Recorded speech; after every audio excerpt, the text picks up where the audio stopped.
जबकि हमारा कहना है कि जिस मशीन के विषय में सुप्रीम कोर्ट के जजेस नहीं जानते कैसे काम करती है, हाई कोर्ट के जजेस नहीं जानते, आईएएस आईपीएस ऑफिसर्स नहीं जानते, पीसीएस ऑफिसर्स नहीं जानते, इस देश के जो है एडवोकेट नहीं जानते, डॉक्टर नहीं जानते, प्रोफेसर्स नहीं जानते, पढ़े लिखे लोग नहीं जानते, एक्सेप्ट मामूली से जो 0.1 या 2% जो वो होंगे अपने सॉफ्टवेयर इंजीनियर, उनके अलावा 99.9% इस देश की जनता नहीं जानती कि ईवीएम कैसे काम करती है, बावजूद उसके चली जा रही है। जनता तो कहती है कि हारते चुनाव ईवीएम में रोना रोना। नहीं, जनता नहीं कहती है, वो बीजेपी के जो गुलाम हैं या बीजेपी के जो अंधभक्त हैं वो कहते हैं, क्योंकि उनको तो बेईमानी से ईवीएम में घोटाला करके वो तो जीत रहे हैं ना, वो तो सत्ता हासिल कर रहे हैं ना, इसलिए सिर्फ वो कहते हैं, जनता नहीं कहती है। इतना मैं जरूर कह सकता हूं, गुजरात की बता सकता हूं कि वहां बीजेपी जीत के आएगी। गुजरात में जीत रही है 100% जीत के आएगी। जनता तो कुछ और बोल रही है। नहीं, जनता कुछ भी बोल रही हो, ईवीएम जो बोलेगी क्या करेंगे उसका आप देखना, तमाशा देखना। ईवीएम वहां पे 100% आप तमाशा देखना, ईवीएम के माध्यम से बीजेपी वहां जीत कर आएगी,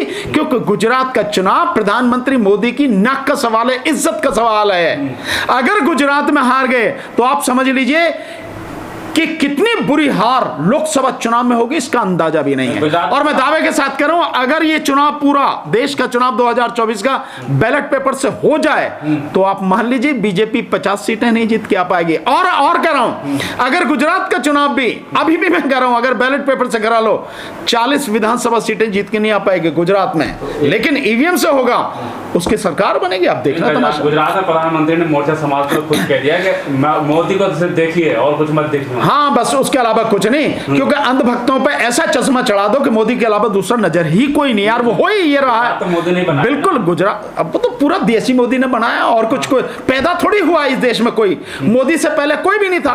पहले सबसे पहले इस धरती पे, जो भारत की धरती पे मोदी आया, और मोदी ने ही देश बनाया। मोदी ने गुजरात बनाया, मोदी ने हिमाचल बनाया, मोदी ने उत्तर प्रदेश बनाया, मोदी ने हरियाणा बनाया, मोदी ने पंजाब बनाया, मोदी ने राजस्थान बनाया, मोदी ने मध्य प्रदेश बनाया, छत्तीसगढ़ बनाया, बिहार बनाया, झारखंड बनाया, तमिलनाडु बनाया, केरल बनाया, आंध्र प्रदेश बनाया, जो सारी चीजें हैं सब कुछ मोदी ने बनाया। मोदी के पहले तो कुछ था ही नहीं इस देश में, लोग कहां थे? मोदी बांग्लादेश भी कहते हैं, खुद तो कहते हैं। बिल्कुल, बांग्लादेश की आजादी के लिए लड़े। क्या कहने हैं मोदी जी के? तो सब कुछ मोदी जी है। क्योंकि ये चीज जो ऐसे कही बात नहीं, मोदी जी खुद कह रहे हैं कि मैंने गुजरात बनाया है, और गुजरात में आप मुझे देखिए और कुछ मत देखिए। जितना विकास मोदी ने गुजरात में किया है, डोनाल्ड ट्रंप तक लोग वहां पे आते हैं। वहां पे आपने मतलब किसी को देखा है जो व्यक्ति मतलब झूठा होता है और जो अपने प्रशंसा से खुश होता है, जब दूसरे नहीं मिलते प्रशंसा करने वाले तो वो खुद ही करता, अपने बताता, बड़ी लंबी लंबी फेंकता कि मैंने ये किया, मैंने ये किया, मैंने ये किया। मोदी जी उसी का एक ढांचा है और कुछ नहीं है। दूसरे सब जानते हैं कि इतिहास कुछ और है, सच कुछ और है, लेकिन मोदी जी हर जगह बताएंगे कि सब कुछ मैंने किया। इसलिए तो मैं कह रहा हूं कि ये भारत में कोई पैदा ही नहीं था मोदी जी से पहले।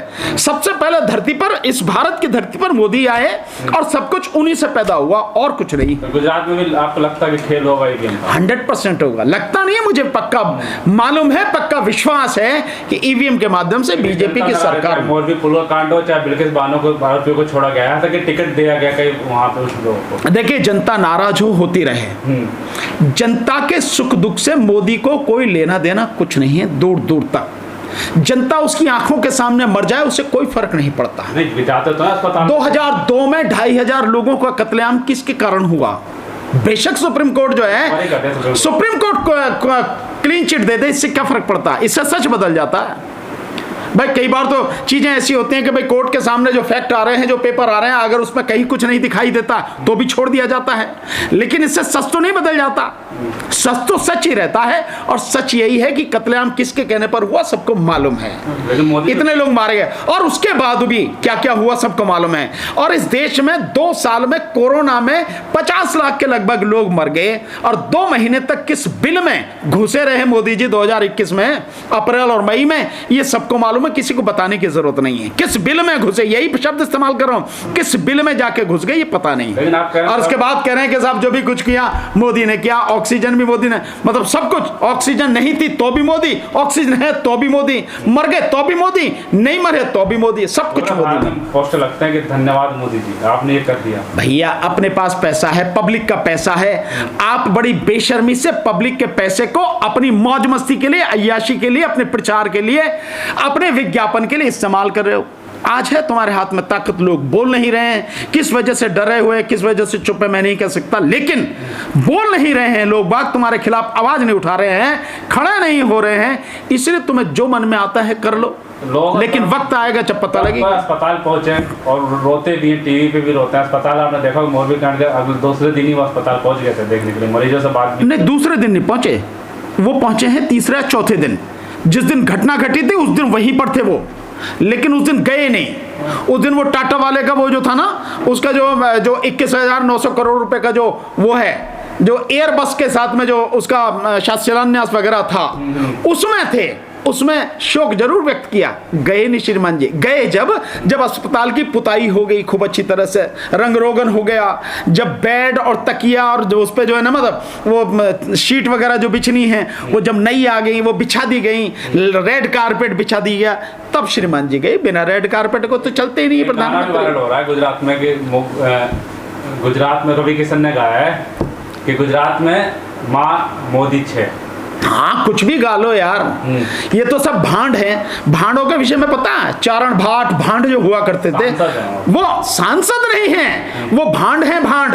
अगर सांसद होते तो जो लोग मरे हैं, 200 के लगभग लोग मरे हैं, उन लोगों के प्रति संवेदना व्यक्त करते हैं। लेकिन आप अपने प्रधानमंत्री की, अपने आका की अगर आप जो है प्रशंसा में ही बिजी हो, उसी के लिए गाना बना रहे हो, गाना गा रहे हो, तो ये कला तो भाई अपने आकाओं के गुणगान गाना, प्रशंसा करना, झूठी उनकी तारीफ करना, ये तो चारण भाट और भांड जो हुआ करते थे उनका काम है। तो जो भी ये करेगा, वो कोई भी हो, उसके लिए तो एप्रोप्रिएट शब्द तो यही है। लास्ट में आपकी लड़ाई ईवीएम की काफी टाइम से लंबी चल रही, कहां तक पहुंची है? देखिए, लड़ाई हमारी धीरे धीरे धीरे धीरे लोगों के दिमाग में अब ये घर करती चली जा रही है। मैं आपको एक सच्चाई बताऊं, हम जैसे हमने पहले प्रचार किया था आप साथियों के मीडिया के माध्यम से, आज भी हम मीडिया के माध्यम से कह रहे हैं, लेकिन हम जा के मीटिंग भी कर रहे हैं शहरों में, गाँव में, जहाँ भी। और मैं जहाँ भी जाता हूँ अपने साथ में फॉर्म, आप पीछे देख रहे होंगे, पूरी गड्ढे लगी हुई हैं, और आप देखें पूरी एक लाइन पूरी तरह से साफ हो चुकी है। अब ये जो पीछे वाली लाइन मैं जहाँ भी चाहता हूँ लेके जाता हूँ, अभी भी आने वाले समय में जो मीटिंग्स होंगी उसमें जा। तो अब ये लड़ाई निश्चित रूप से आगे बढ़ रही है, लोग इस बात का एहसास कर रहे हैं, खुद अपने आप कह रहे हैं कि सर हमें आप फॉर्म भिजवाइए, हम इसको जो है वापस आते हैं। नहीं, फॉर्म वापस भी आ रहे हैं इसमें, वापस भी आने निश्चित रूप से फॉर्म वापस आ रहे हैं, और अब स्पीड थोड़ा सा बढ़ी है, फॉर्म वापस आने की स्पीड थोड़ा सा बढ़ी है। तो ये एक अच्छे संकेत हैं, और मैं इसका धन्यवाद आप मीडिया के साथियों को ही दूंगा, क्योंकि आपकी बदौलत से सर सुप्रीम कोर्ट से आप ईवीएम की लड़ाई। देखिए, हम इसको मान के चल रहे हैं, हम इसको मान के चल रहे हैं जुलाई 2023, क्योंकि नवंबर दिसंबर में चुनाव होने हैं उसमें मध्य प्रदेश, राजस्थान और छत्तीसगढ़ में।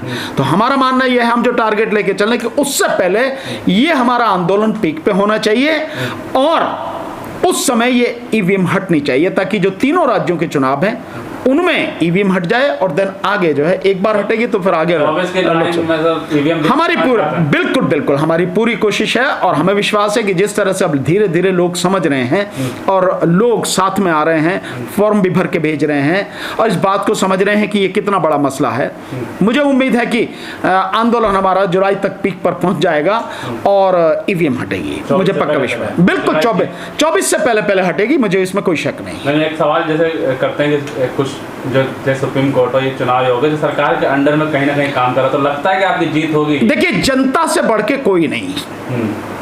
आखिर में जो सबसे महत्वपूर्ण है, सबसे बड़ा अगर कोई है, सबसे ज्यादा ताकत अगर किसी के पास है तो वो जनता है। जनता अगर खड़ी होगी, मैं बार बार इस बात को कहता हूं, अगर हम जन आंदोलन खड़ा करने में कामयाब हो गए, जिसका मुझे विश्वास है हम होंगे, जनता जिस दिन खड़ी हो जाएगी उस दिन हर किसी को जनता की बात माननी पड़ेगी जो सही है। और ये सही है कि ईवीएम, जिसके विषय में कोई नहीं जानता कैसे काम करती है, वो लोकतंत्र के साथ सबसे बड़ा विश्वासघात, सबसे बड़ा छल है। उसका हटना, ईवीएम और वीवीपैट का हटना, इस देश के संविधान के लिए, इस देश के लोकतंत्र के लिए, और इस देश की जनता के लिए, और इस देश की तरक्की के लिए बहुत जरूरी है। और यहां पर बैलेट पेपर से चुनाव हो, स्वतंत्र हो, निष्पक्ष हो और पारदर्शी हो, ये बहुत जरूरी है। और हमारी लड़ाई जब तक ये स्थापित नहीं हो जाएगा तब तक लगातार जारी रहेगी। धन्यवाद।